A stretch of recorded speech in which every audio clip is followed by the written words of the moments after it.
అందరికీ వందనాలు. సత్యపావని ఛానల్కి స్వాగతం. నేను మీ వాణి. ఈ వీడియోలో పాత నిబంధన గ్రంథంలో గొప్ప ప్రవక్త అయిన ఏలియా గురించి తెలుసుకుందాం. ఏలియా అంటే యెహోవా నా దేవుడు అని అర్థం. మొదటి రాజుల గ్రంథం 17వ అధ్యాయం నుండి 2వ రాజుల గ్రంథం 2వ అధ్యాయం వరకు ఏలియా గురించిన వివరాలు చూడవచ్చు. తిష్బీయుడైన ఏలియా గిలాదు పట్టణ కాపురస్తుడు. హంతక జంటి అయిన ఆహాబు తన భార్య యెజబెలుతో కలిసి దేవుని రాజ్యమైన ఇశ్రాయేలు దేశాన్ని అన్యుల రాజ్యంగా మార్చి బయలుదేవత పూజలతో, హత్యలతో, అనేక పాపాలతో ఆ దేశాన్ని 7వ రాజుగా పరిపాలిస్తున్న రోజులలో దేవుడు ఏలియా ద్వారా అనేక సంగతులను ప్రజలందరికీ తెలియచేస్తూ ఉండేవాడు. ఏలియా ఆహాబు వద్దకు వెళ్ళి దేవుడు కరువును, అనావృష్టిని పంపిస్తున్నాడు. యెహోవా జీవం మీద ఒట్టు పెట్టి చెప్తున్నాను, నేను మళ్ళీ చెప్పేంత వరకు ఈ సంవత్సరాలలో మంచు కానీ వర్షం కానీ ఏమీ పడదు అని చెప్పడం వలన ఆహాబుకి కోపం రావడంతో ఏలియా ప్రాణం ప్రమాదంలో పడింది. తరువాత యెహోవా ఏలియాతో యొర్దానుకు ఎదురుగా ఉన్న కెరూతు వాగు దగ్గరికి వెళ్ళు, ఆ వాగులో నీళ్లు త్రాగు, కాకులు నీకు ఆహారం అందిస్తాయి అని చెప్పగా ఏలియా అలాగే చేశాడు. ప్రతిరోజు ఉదయం సాయంత్రం కాకులు మాంసం, రొట్టెలు అతనికి తెచ్చేవి. కొంతకాలానికి దేశంలో వర్షం లేక ఆ వాగు ఎండిపోయింది. అప్పుడు యెహోవా ఏలియాతో సారేపతుకి వెళ్ళి అక్కడ ఉండు, అక్కడ ఒక విధవరాలు నిన్ను పోషిస్తుంది అని చెప్పగా అతడు లేచి సారేపతు ఊరు చేరగానే అక్కడ ఒక విధవరాలు కట్టెపుల్లలు ఏరుతూ కనిపించింది. ఏలియా ఆమెను పిలిచి, నాకు త్రాగడానికి కొంచెం నీళ్లు తీసుకురండి అని చెప్పగా ఆమె నీళ్లు తెస్తూ ఉంటే అతడు మళ్ళీ ఆమెతో ఒక రొట్టె ముక్క కూడా తీసుకురండి అన్నాడు. అందుకు ఆమె, కుండలో పట్టెడు పిండి, జాడీలో కొంచెం నూనె మాత్రమే ఉన్నాయి. చావబోయే ముందు ఇంటికి వెళ్ళి నాకు, నా అబ్బాయికి రొట్టె చేద్దామని కట్టె పుల్లలు ఏరుతున్నాను అని చెప్పగా ఏలియా, ముందు నా కోసం చిన్న రొట్టె చేసి తీసుకురండి అని చెప్పగా ఏలియా చెప్పినట్టు చేసింది. అతడు, ఆమె కుటుంబం తృప్తిగా తిన్నారు.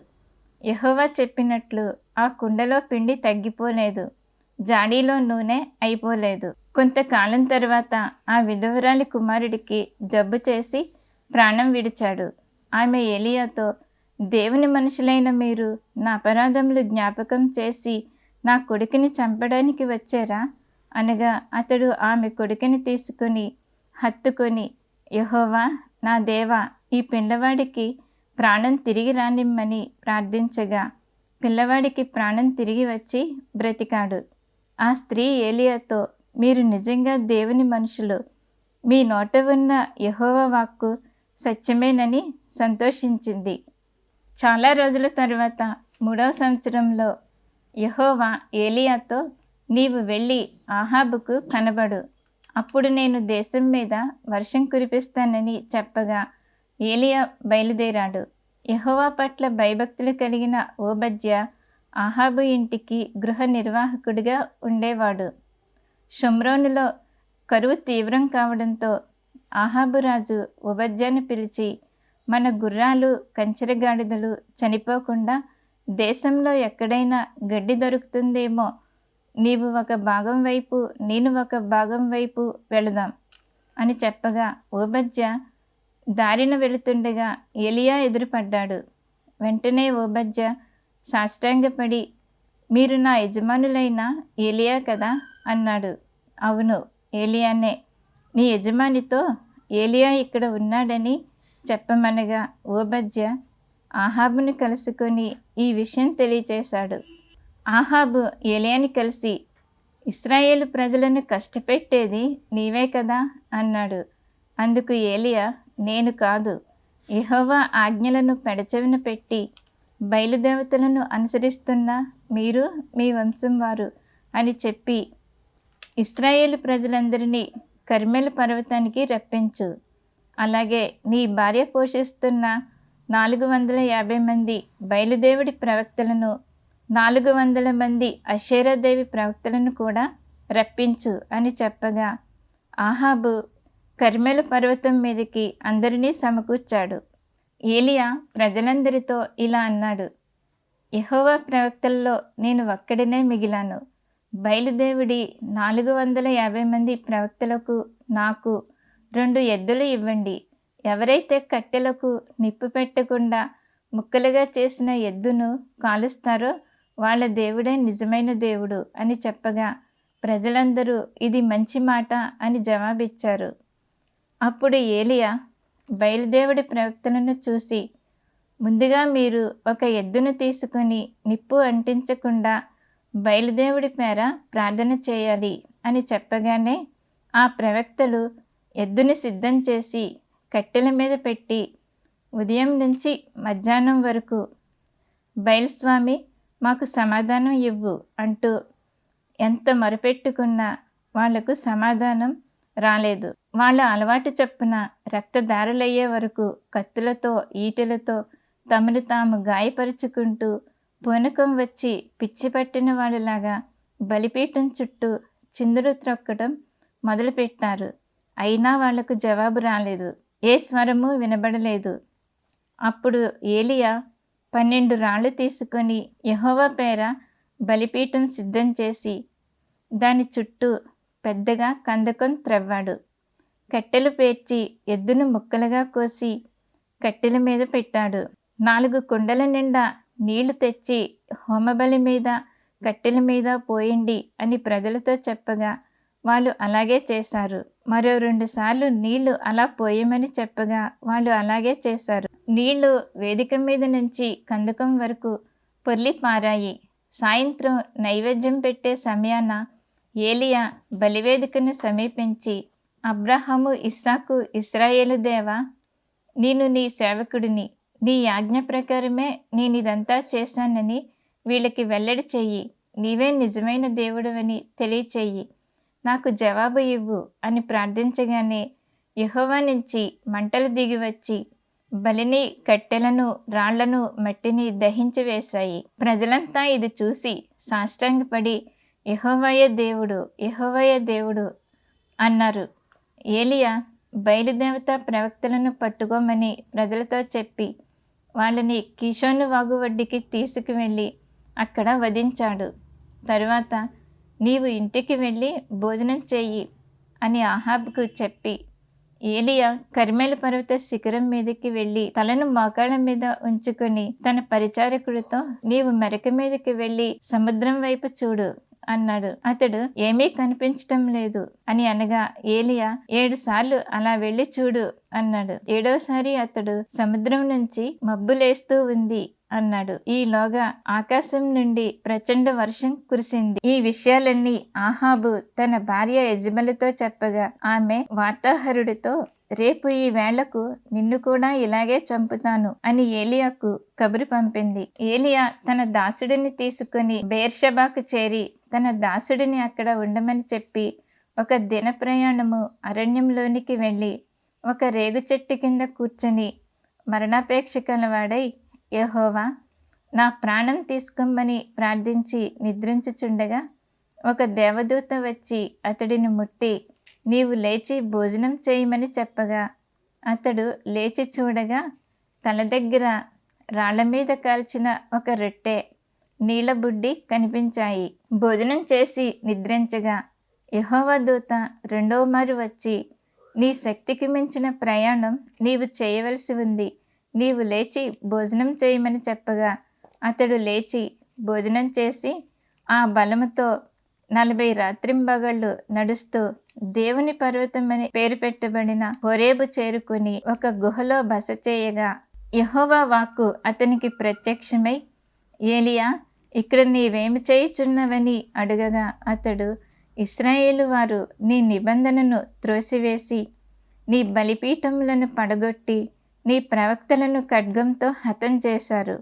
నేను రోషము గలవాడినై ఒక్కడనే మిగిలియుండగా వారు నా ప్రాణము కూడా తీయడానికి చూస్తున్నారని మనవి చేయగా, యెహోవా నీవు వెళ్ళి పర్వతం మీద నిలిచియుండమని చెప్పగా అక్కడికి వెళ్ళినప్పుడు బలమైన పెనుగాలి వీచగా పర్వతములు బ్రద్దలయ్యాయి, రాళ్ళు ముక్కచెక్కలయ్యాయి. కానీ యెహోవా అక్కడ ప్రత్యక్షం కాలేదు. గాలిపోయిన తరువాత భూకంపం కలగగా అందులోనూ యెహోవా ప్రత్యక్షం కాలేదు. తరువాత మెరుపు పుట్టగా అందులోనూ యెహోవా ప్రత్యక్షం కాలేదు. అప్పుడు నెమ్మదిగా మాట్లాడు ఒక స్వరం వినబడింది. ఏలియా, నీవు దమస్కుకు వెళ్ళి సిరియా దేశం మీద హజాయేలుకు పట్టాభిషేకం చెయ్యి. ఇశ్రాయేలు వారి మీద నింషీ కుమారుడైన యెహూకు పట్టాభిషేకం చెయ్యి. నీ స్థానంలో షాపాత్ కొడుకు ఎలీషాను అభిషేకించు. ఇశ్రాయేలీలలో బయలుదేవతలకు మ్రొక్కని 7,000 మంది మిగిలి ఉంటారు, వాళ్ళని నేను రక్షిస్తాను అని చెప్పగా ఏలియా అక్కడ నుండి బయలుదేరి ఎలీషా దగ్గరికి వెళ్ళగా ఎలీషా 12 జతల ఎద్దులతో దుక్కి దున్నుతూ ఉన్నాడు. ఏలియా అతని దగ్గరకు వెళ్ళి తన పై వస్త్రం తీసి అతని మీద వేయగా ఎలీషా అతనికి పరిచారకుడయ్యాడు. ఈ సంగతులైన తరువాత యెజ్రెయేలు పట్టణస్థుడైన నాబోతుకు ఆహాబురాజు నగరానికి ఆనుకొని ఒక ద్రాక్ష తోట ఉంది. దానిని తనకిమ్మని రాజు అడగగా నాబోతు, నా పూర్వీకుల వల్ల నాకు వచ్చిన వారసత్వం నేను ఇవ్వనని చెప్పగా ఆహాబు భార్య యెజెబెలు అబద్ధ సాక్ష్యంతో నాబోతుని చంపించి, నాబోతు చనిపోయాడు, తోట నీ వశం చేసుకో అని ఆహాబుకు చెప్పగా ఆహాబు తోటకు వెళ్ళాడు. అదే సమయంలో యెహోవా వాక్కు ద్వారా ఏలియా తోటకి వెళ్ళినప్పుడు ఆహాబు, నా విరోధి, నేను ఇక్కడ ఉన్నానని తెలుసుకున్నావా అని అడిగినప్పుడు ఏలియా, యెహోవా నీ గురించి చెప్పిన మాట విను. ఎక్కడైతే నాబోతు రక్తం కుక్కలు నాకాయో అక్కడే నీ రక్తంను కుక్కలు నాకుతాయి. ఇశ్రాయేలు వారు పాపం చేయటానికి నీవు కారకుడవైనందున నీ కుటుంబం మీదకి కీడు రాబోతుందని దేవుడు చెప్పిన మాటలు చెప్పగా ఆహాబు భయపడి తన వస్త్రములు చింపుకొని గోనెపట్ట కట్టుకుని రోదించాడు. కొంతకాలానికి సిరియారాజు చేతిలో ఆహాబు మరణించగా అతని పరిచారకులు షోమ్రోనులో అతడిని సమాధి చేసి అతడి రథాన్ని షోమ్రోను మడుగు దగ్గర కడగగా అక్కడ కుక్కలు వచ్చి అతని రక్తాన్ని నాకాయి. ఈ విధంగా యెహోవా చెప్పిన మాట నెరవేరింది. తరువాత ఆహాబు కుమారుడు అహజ్యా ఇశ్రాయేలు రాజుగా ఉన్నాడు. అతడు కూడా తన తల్లిదండ్రుల వలె యెహోవా దృష్టికి చెడుతనము కలవాడై బయలుదేవతలను పూజించుచు పాపక్రియలను చేసేవాడు. ఒకరోజు అహజ్యా షోమ్రోన్లో ఉన్న తన మేడ గది కిటికీలో నుండి క్రింద పడి గాయపడినప్పుడు తన సేవకులను పిలిచి, నేను ఈ గాయం నుంచి కోలుకుంటానో లేదో ఎక్రోనుకు వెళ్ళి బయల్జెబూబ్ దేవుడిని పూజించే మనుషులను అడిగి రమ్మని పంపించాడు. అప్పుడు యెహోవా మాట ప్రకారం ఏలియా అహజ్యా పంపిస్తున్న మనుషులకు ఎదురు వెళ్ళి, ఎక్రోను వాళ్ళ దేవుడైన బయల్జెబూబ్ దగ్గరకు ఎందుకు వెళ్తున్నారు? ఇశ్రాయేల్లో దేవుడు లేడా? నీవు ఎక్కిన మంచం దిగకుండా చనిపోతావని మీ రాజుతో చెప్పండి అనగా ఏలియా చెప్పిన మాట ప్రకారం వాళ్ళు తిరిగి వెళ్ళి జరిగింది చెప్పగా రాజు 50 మంది మనుషులను అధిపతితో పాటు ఏలియా వద్దకు పంపించాడు. ఏలియా ఒక కొండ మీద కూర్చొని ఉండగా ఆ అధిపతి ఏలియా వద్దకు వెళ్ళి, రాజు మిమ్మల్ని రమ్మంటున్నాడు అని చెప్పగా ఏలియా, నేను దేవుని మనిషినైతే ఆకాశం నుండి అగ్ని వచ్చి నిన్ను ఈ 50 మందిని కాల్చివేస్తాయని చెప్పగా అలాగే జరిగింది. రెండవసారి రాజు 50 మందిని అధిపతిని ఏలియా వద్దకు పంపగా రెండవసారి కూడా నేను దేవుని మనిషినైతే ఆకాశం నుండి మంటలు రాలి నిన్ను 50 మందిని కాల్చివేస్తాయని చెప్పగా అలాగే జరిగింది.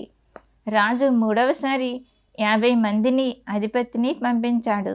ఈ మూడో అధిపతి కొండ ఎక్కి ఏలియా వద్దకు వెళ్ళి మోకాళ్ళ మీద వంగి, ముందు వచ్చిన వాళ్ళందరినీ అగ్ని కాల్చివేసింది, దయచేసి మా ప్రాణాలు కాపాడండి అని బ్రతిమలాడాడు. యెహోవా దూత ఏలియాతో, అతనికి భయపడవద్దు, అతనితో కలిసి రాజు వద్దకు వెళ్ళమని చెప్పగా వాళ్ళతో కలిసి ఏలియా రాజు వద్దకు వెళ్ళి ఇలా చెప్పాడు, నీవు ఎక్కిన మంచం దిగకుండానే చనిపోతావని యెహోవా సెలవిచ్చాడు అని చెప్పగానే రాజు చనిపోయాడు. ఏలియా దేవుని వద్దకు వెళ్ళే సమయం ఆసన్నమయ్యింది. ఏలియా ఎలీషా గిల్గాల్ నుంచి బయలుదేరారు. యెహోవా నన్ను బేతేలుకి వెళ్ళమన్నాడు, నీవు ఇక్కడ నిలిచిపో అనగా ఎలీషా నేను వస్తానని చెప్పగా వారిద్దరూ యొర్దాను నది ఒడ్డున నిలబడ్డారు. ఏలియా తన పై వస్త్రాన్ని తీసివేసి మడతపెట్టి నీళ్ల మీద కొట్టగా నీళ్లు అటూ ఇటూ చీలిపోయాయి. వారిద్దరూ పొడినేల మీద దాటి ఒడ్డుకి వెళ్ళారు. ఏలియా ఎలీషాతో, యెహోవా నన్ను తీసుకుపోయే ముందు నీకు ఏమి కావాలో కోరుకో అని చెప్పగా ఎలీషా, నీ మీద ఉన్న ఆత్మ నా మీద రెండింతలుగా ఉండేలా చెయ్యి అన్నాడు. యెహోవా నన్ను తీసుకుపోవడం నీవు చూస్తే అలాగే జరుగుతుంది, లేకపోతే జరగదు అని వాళ్ళు మాట్లాడుకుంటూ నడుస్తూ ఉండగా మంటల వంటి రథాలు వారిద్దరి మధ్యకు వచ్చి వారిని వేరు చేశాయి. ఏలియా ఆకాశంలోని సుడిగాలిలో అగ్నిరథంలో పైకి వెళ్ళిపోయాడు. ఏలియా మీద నుంచి క్రింద పడ్డ పై వస్త్రాన్ని ఎలీషా తీసుకున్నాడు. అబద్ధ దేవుళ్లను పూజించే అవిశ్వాసి అయిన రాజుతో నిజదేవుడు ఆయన ప్రవక్త ద్వారా చేసిన అద్భుతాలు ఈ గ్రంథంలో ఉన్నాయి. భవిష్యకాలంలోనూ ఇవి సూచనగా ఉన్నాయి. ఈ వాక్యాన్ని దేవుడు దీవించునుగాక. ఆమేన్. ఇంతవరకు మీరు మా ఛానల్ సబ్స్క్రైబ్ చేయనట్లయితే సబ్స్క్రైబ్ చేయండి, షేర్ చేయండి, లైక్ చేయండి.